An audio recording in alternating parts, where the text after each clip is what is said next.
और ट्रंप को दूसरी धमकी ईरान के राष्ट्रपति मसूद पेजेश्कियन ने दी। लिखा, ईरान की रक्षा के लिए बलिदान देना मंजूर है। उन्होंने कहा, ट्रंप की धमकी से ईरान झुकने वाला नहीं है।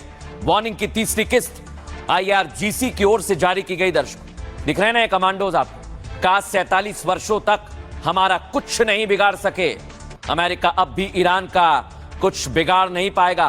ट्रंप की धमकी पर आखिरी वार्निंग सुप्रीम लीडर मोस्तफा ने दी है। मोस्तफा ने कह दिया है दर्शकों, सेना और लड़ाकों का मनोबल हाई है और दुश्मन देशों को सदियों तक याद रखने वाली सजा दी जाएगी। यानी धमकी वर्सेस धमकी शुरू हो गई है, पीछे हटने वाला कोई नहीं है। अब दर्शकों मैं आपको बताता हूं, ईरान धमकी दे रहा है लेकिन ईरान अमेरिका पर हमला नहीं कर सकता, तो ईरान हमला करेगा कहां? यहां देखिए दर्शकों, सऊदी अरब में हमला करेगा और यहां पर इंडस्ट्रियल सिटी पर हमला कर दिया है ईरान, यानी वो भी शुरुआत कर चुका है।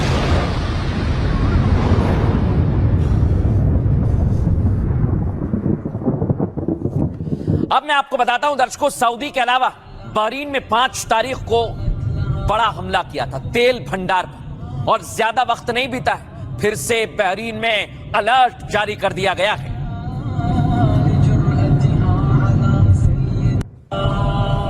अब दर्शकों मैं आपको बताता हूं, सऊदी UAE हर जगह माहौल बहुत ज्यादा टेंस्ड है और इधर सऊदी कह रहा है कि हम भी पीछे नहीं हटेंगे और डोनाल्ड ट्रंप को कह दिया है कि युद्ध जारी रखा जाएगा।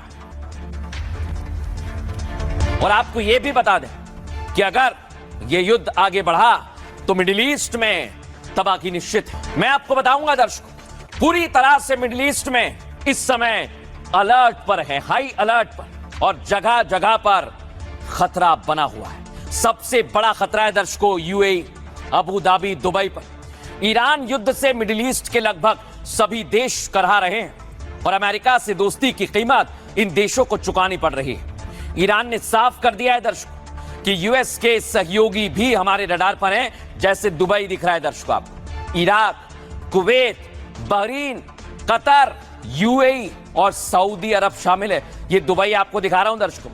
इस अटैक में ईरान ने एनर्जी सेक्टर को टारगेट कर हमला किया, जिससे इन देशों को जबरदस्त आर्थिक नुकसान पहुंचा। और इन सब के बीच दावा यह कि सिर्फ एक खाड़ी देश युद्ध के पक्ष में है, वो है सऊदी अरब के प्रिंस मोहम्मद बिन सलमान।